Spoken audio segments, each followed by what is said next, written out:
StrayAllDay.com. You are now tuned in to the show where you learn the discipline to show up day after day to do the work, the confidence to put yourself out there boldly and authentically, and the mental toughness to continue showing up, doing the work, putting yourself out there, even when the success you've expected to achieve, where is it?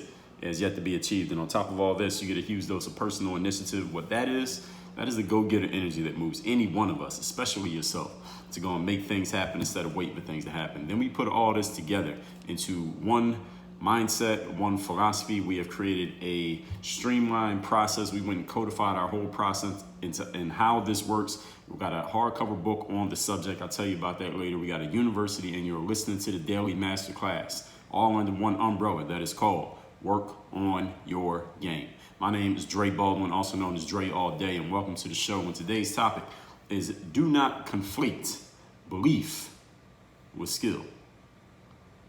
Let me say that one more time just to make sure you heard what I said. Do not conflate belief with skill. They are two different things. Now, while they may come in a package, you may catch belief and skill in a package deal in certain individuals, maybe in some aspects of your own life. Having one does not necessarily mean that you have the other. Specifically, we're talking about belief, and I'll explain why I'm even talking about this. The situation just happened to me recently. I had an individual, young man, reach out to me, apparently a basketball player, via email, and he said he was having issues with acquiring offers from Division I college basketball programs. He wants to play Division I college ball, but he isn't or hasn't been receiving offers from the teams that he wants to play for, or from any schools at the D1 level. You know, what he was telling me was that his parents were taking him around to different schools to talk to the coaches and maybe show his game. I don't know exactly what he was doing. Talking to the coaches, looking at the universities, playing for them, I don't know. But for whatever reason, he said no coach had offered him a scholarship. A couple coaches had said, you know, I got to take a look. They were basically telling him, giving him a wait and see thing, maybe letting him walk on, but nobody was offering him a scholarship. So he was feeling seemed like he was a little bit annoyed with the fact that he wasn't getting the kind of offer that he wanted. Okay, understandable. So he asked me, and then he was asking me if I could help him out in any way. That was his initial message. And my response to him was, well, help you with what? What exactly are you asking for help with? He replied and he elaborated and said, well, you know what? I want to know what it's going to take for me to go play at the next level because none of these schools are offering me the opportunity that I wanted. So now let's reset this situation so I can frame exactly what happened here. So this player, apparently he's played high school basketball. I'm going to assume that he did. He didn't mention high school, but let's assume he did. He wants to play D1 college basketball, but he's not getting any offers to play D1. And because of that, he has decided, at least according to what he said to me, that he wants to just forego college completely, just skip college. Let me just go play professional basketball. The next level is what he was asking. That's the exact phrase that he used. I'm assuming he's referring to overseas basketball since I've written books on playing overseas basketball, and that's why he was reaching out to me, since he's not getting the kind of traction that he wanted with college basketball programs at the D1 level. But what I told him was, first of all, you haven't played any college basketball, and you think you're going to just go from wherever you did play, which is high school, maybe you played JUCO, who knows, and you think you're going to just go play professional basketball just because you're annoyed with not getting an offer at a D1 level? I told him that didn't make any sense. I didn't say it exactly in these words, but I made sure he was very clear on where I stood. I told him that didn't make any sense, first of all. Second of all, let him know, or maybe no D1 school is making you a scholarship offer, but doesn't mean you can't get invited to walk on at a D1. Also, probably means that since you're aiming for D1 and you're not quite getting the response that you want, maybe a D2 would offer you a scholarship. Maybe you can go to maybe an NAIA or a different level of college ball or something to where you can actually go play collegiate basketball and you can work on your game and you can get better and season yourself and maybe be ready to play at the professional level. But I told him at the same time, I also told him, look, if you aren't able to get a D1 school to offer you a scholarship, I highly doubt you're going to just walk into a gym and play professional basketball anywhere in the world that matters right now. And I also told him, how exactly do you think you're going to get on a pro team? You can't get on a D1 team. How are you going to get on a pro team? You think it's easier? And I told him it was not sweet like that. A lot of people seem to think when it comes to overseas basketball, since many people are so far removed from it, you don't really see it. You don't see players or you don't see full games of teams and players who are playing overseas. Maybe you see a random guy in a summer tournament or some summer pro-am where you're from, or some dude you worked out with or against. He plays overseas and you think you can pair with him, so you think you can go do it. I had to explain to players all the time when it comes to overseas ball that it's not sweet. All right, just because you don't know about it doesn't mean you could just walk in there and do something. All right, how many people do you know who play overseas? And I think it's a reasonable question for everything that I pose to him. I pose everything to him in the form of a question and some information, letting him know, like, that doesn't make sense what you're saying. And this is what he says back to me. This is the last message that he sent. He said, oh, well, now you're doubting me. I'm going to make it. Watch, I'm going to make it. I didn't say anything back to that. But what I did do is I came up with the topic for this episode right here. So instead of me and this gentleman having that conversation, just the two of us benefiting from it, now you will get the benefit from it as well. So here's hoping, first of all, that he makes it. Hopefully he does make it and goes and plays pro, and he can rub it in my face, I guess, that I was wrong, that he is probably not going to go play pro right now because he couldn't even get a college offer. How the hell are you going to get a pro offer? But anyway, today, what we're going to do here is get clear on the difference between believing in your ability to do something and the ability to actually do it, okay? An ability that some people seem to think that belief is enough on its own when your ability has thus far not proven to be enough. And this happens often with athletes. So any of you who is new to listening to this show, maybe you haven't heard a lot of episodes of this show, my background being a professional athlete, having played overseas, having come from a Division III school where I walked on, I hear from a lot of athletes who come from a not so decorated background in the basketball world, and because they see me as someone who did do it, and I openly talked about it and shared a ton of resources as to how they can do the exact same thing. Many of these players just seem to gloss over the fact that I had to actually have game. I had to actually have skill. Yes, I had to believe in myself. Yes, discipline, confidence, mental toughness, personal initiative, all these things we talk about on this show every single day. Yes, I needed all those as well. But if I didn't have the ability to actually play, none of those mental game tools would have mattered. And again, it seems like a lot of people just kind of gloss over that, and they just want to go to, well, I believe, I think I can, my teammates tell me this, my parents this, and people are doubting me and all that. Listen, people doubting you and you using it as fuel, all good, but you better have a car to drive. All right, if you got a gas can full of gas but you ain't got no car to put that gas in, then it ain't really going to do nothing for you. So let's get into our points here today. So all you understand, again, the topic is making sure we're not conflating your belief in your ability with you actually having ability. Those are two different things. Point number one, topic again, do not conflate belief with skills. Number one, belief does not pay the bills, ladies and gentlemen.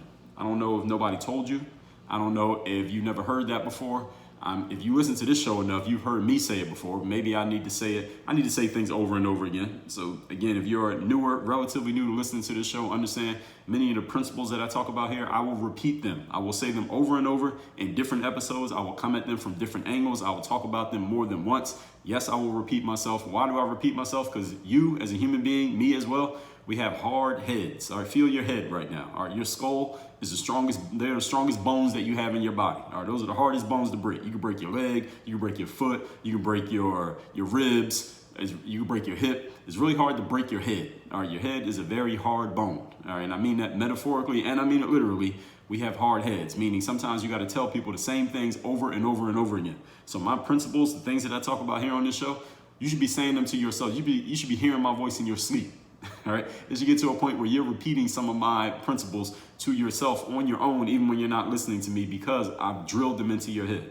Remember when you were in kindergarten and you did the ABCs every single day? All right, you can sing the ABC song right now by heart, right? And you haven't done it in years. Why? Because you did it over and over and over again. We call that spaced repetition. So here's one thing that you're going to hear me spacedly repeat to you.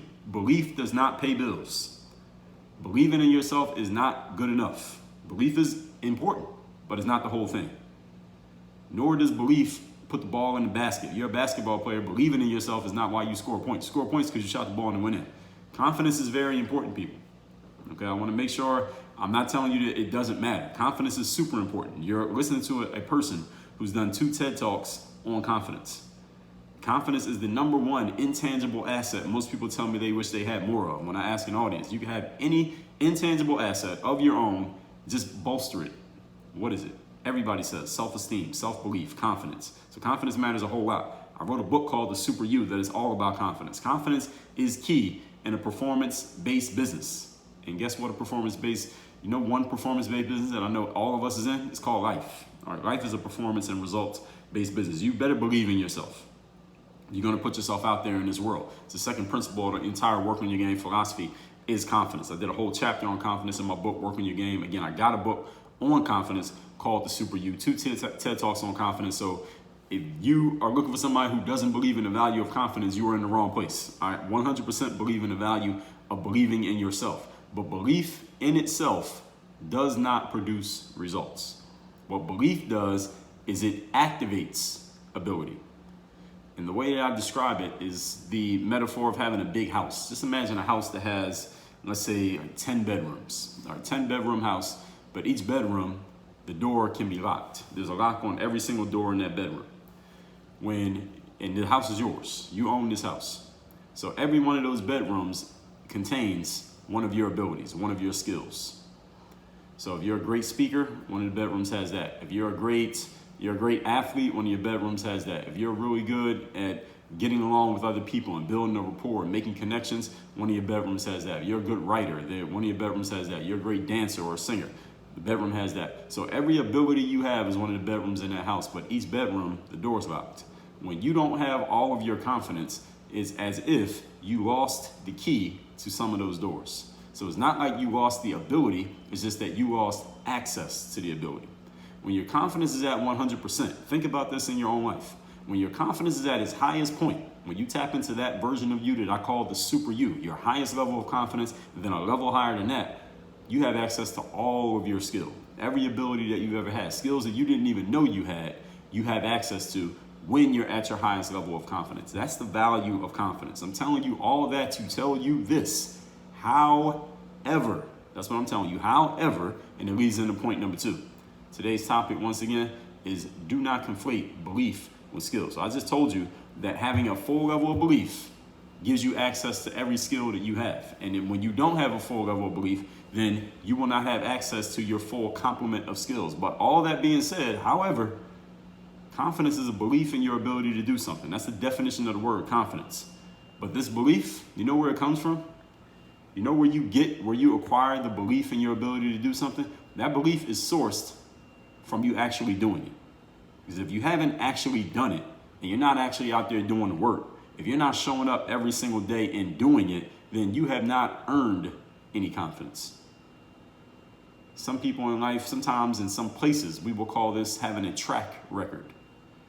We'll call it having proof, having game, having a resume, being able to say, I have done this, and this, and not necessarily to show to anybody else. It's you in your own mind. You know you can believe in yourself. You can make that open jump shot, or you can go talk to that person, or you can ace that job interview, or you can close that sale. Why? Because you have done the work. You know you have done the work. Therefore, you will have a certain level of belief when you approach the task at hand. But if you haven't done the work, if you don't have the resume, you don't have the proof, you don't have any game, and you know you don't, then how much confidence are you really going to be able to muster? Now, I talked about in my TED Talk called Dear Dre, How to Be Confident When You're Not. I talked about how to build confidence when you don't have any. So if you haven't seen that talk, go to dreallday.com/TED, TED, and you can see that talk for yourself. Or you can go to toomuchconfidence.com, where I put both my talks on confidence right there on that page. When you first start off, you can borrow other people's confidence, but understand it won't be long before you're going to have to actually deliver. Now, you can borrow somebody else's confidence, but eventually you got to bring it back, right? Eventually you borrow somebody's car to go to the store, or eventually you got to bring the car back because they got places to go. They got to go to work, right? So, and you better put some gas in that car. So understand when you're first starting, borrow the confidence, but eventually you got to deliver with that confidence so that you can build some of your own. There's only so long somebody else will let you borrow theirs before they got to take theirs back because they got to do what they got to do. Now you got to have something for yourself. It's kind of like if you go out somewhere and you forgot your phone charger, everybody else has their charger. So somebody let you borrow their charger, but eventually they're like, yo, I need my charger back. I need to charge my phone. I was responsible. I brought my charger. You forgot yours or you didn't have one. Hey, that ain't my business. It ain't my problem that you don't have a charger. I don't have to share mine 50-50 with you. You don't have one. You got to do something about that. So when are you going to start building your own by building your own game? Life is not a Disney movie, everyone. Often in life, you had to prove yourself at level 1 before you're able to get up to level 3, level 7, level 13. Now, there's some exceptions in some cases in life where it appears somebody goes from level 1 to level 30, just like that overnight. It appears that way many times, but often that's not actually the case. And even if it is actually the case, those are the exceptions that prove the rule. There is a process out here to be respected. Just like the high school player who wants to not play in college and just go play overseas just because they're frustrated with the fact they haven't gotten a Division I college basketball offer. Well, that should be telling you a lot about your ability to play at a level above D1. You can't get an offer at D1. I mean, that just sounds reasonable to me. If anybody thinks that's unreasonable, you can let me know.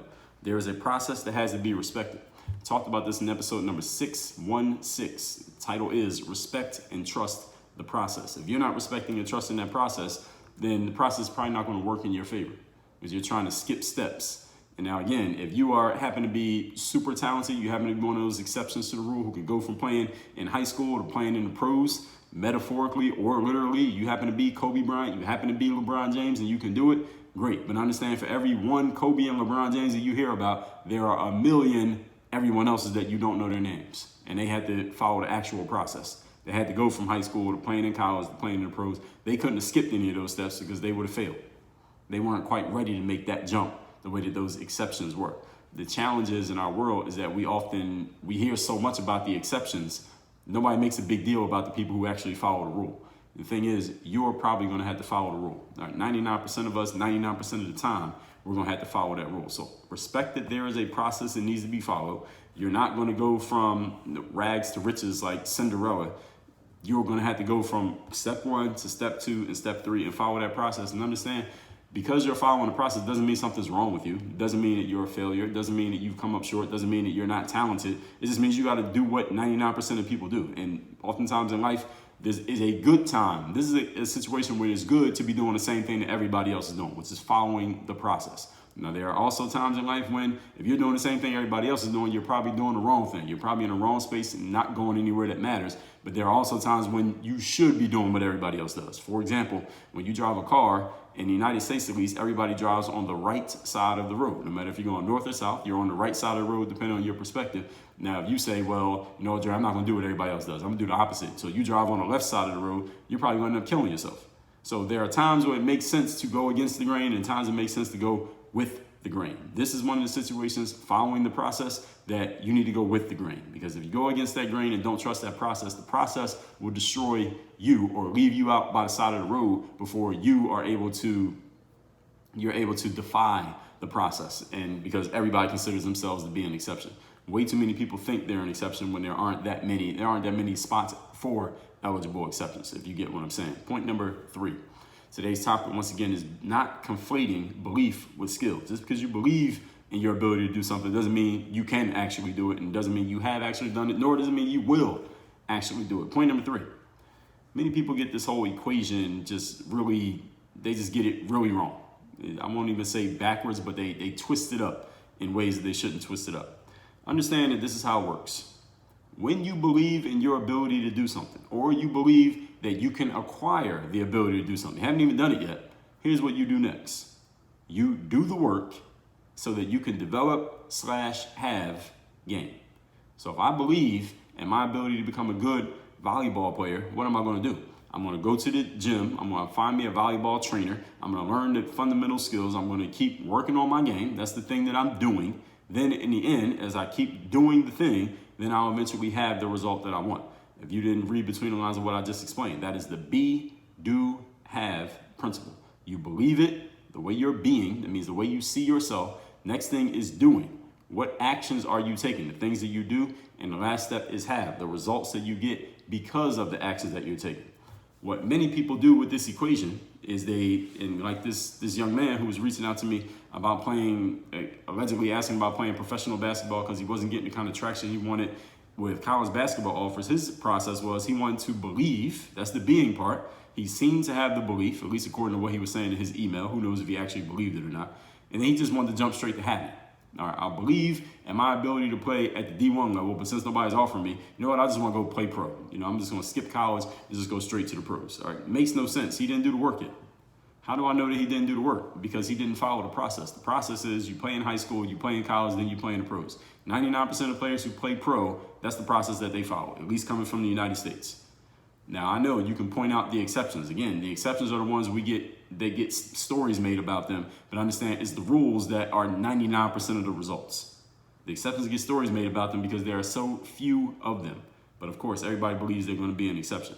And listen, I'm not gonna sit here and tell you that you should tell yourself you can't possibly be an exception. What I am gonna tell you though is that if you bet on yourself as being an exception and you lose, okay, you don't have a chance to go back and bet again.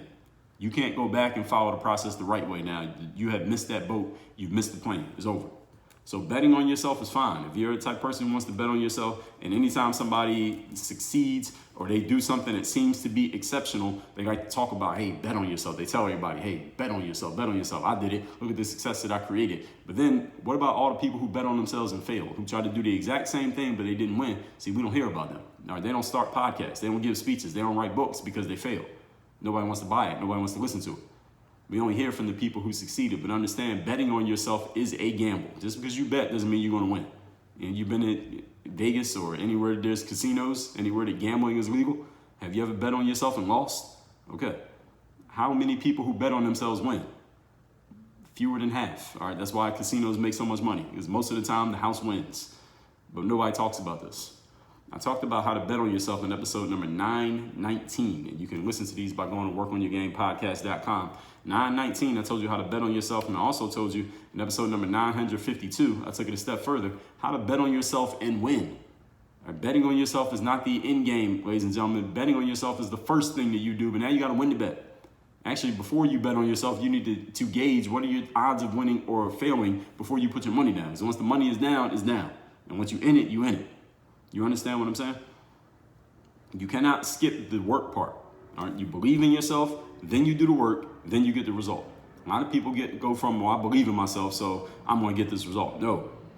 You don't do the work, you don't follow the process, you don't develop any proof, you're probably not going to become the exception. So to this kid who emailed me saying he wanted to go play at the next level, my question to him, the same question I would pose to anyone, where's your resume?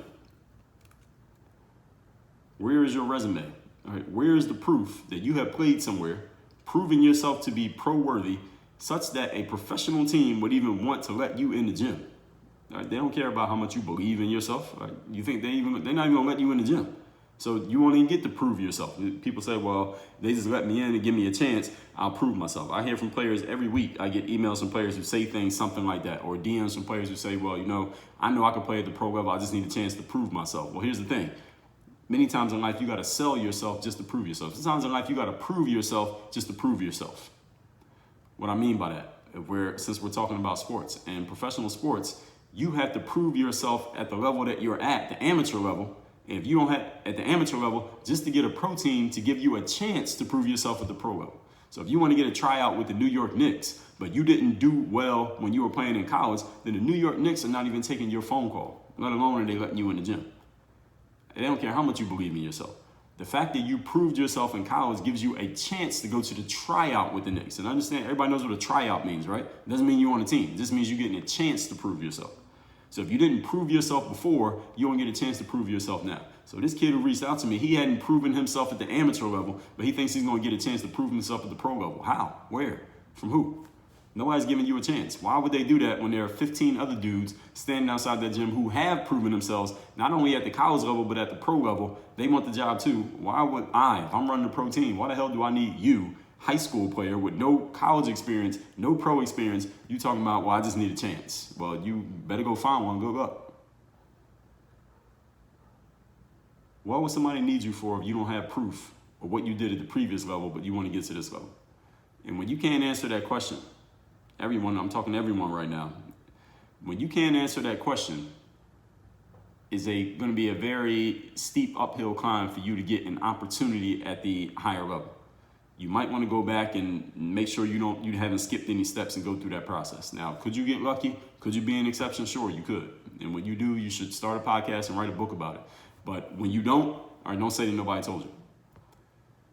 This defiance attitude, the believing in yourself, the fuck everybody who doubted me, I'm gonna prove everybody wrong. Listen, these tools are all very useful tools when they are properly utilized. I have utilized these tools in my own life, but I have always emphasized to you. I never pulled the wool over your eyes. I always emphasized to you, also had to have game to go with it. Because if I didn't have any game, it doesn't matter how much I believe.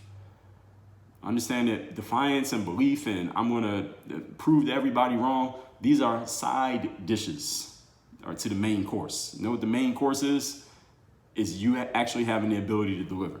When you have the ability to deliver, then you can add on the side dishes of, well, I'm gonna prove everybody wrong, I'm gonna shut everybody up and all of that. Like, don't think that that's gonna be the main course. All right, those are that's like some corn, some collard greens, some mashed potatoes, some macaroni and cheese, some cornbread on the side. All of those are side dishes. All right, what's the main course? All right, you need some protein on that plate. Where is it? All that being said, let's recap today's class, which is making sure that we do not conflate belief in your ability with actual ability.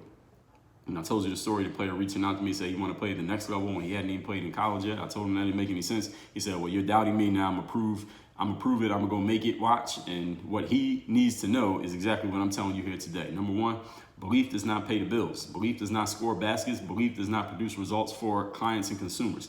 Confidence is very important. I've talked about confidence a lot. However, point number two, confidence is a belief in your ability to do something. Where is that belief sourced from?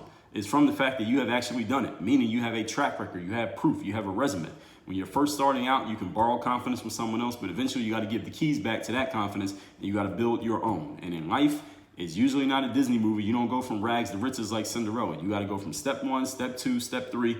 There is a process to be followed, as I talked about in episode number 616. And number three, many people had this whole equation twisted. They think that because they believe in themselves, that they can just go straight to having the results. Well, there's a step in between there. That is the things that you do, the work to actually have that. The work that you had to do requires a process. It requires you having proof of your game. And many times in life, you have to prove yourself at level one in order to get an opportunity to prove yourself at level two. Not even to get the job at level two, just the opportunity to prove yourself at level two. Now, a lot of people don't want to follow that process. Why? Because it takes time, effort, attention, energy, and focus, and a lot of people don't want to make those investments. I talked about that in episode number 609. I don't think you have that problem, but many people do. So we got to make sure we cover everything. And just in case you ever start slipping, make sure this masterclass is on the record. So when you are ready to really get serious about making sure you are crossing every I and dotting every T and following the processes the right way, I suggest you grab a free copy of my book called The Mirror of Motivation, which you can get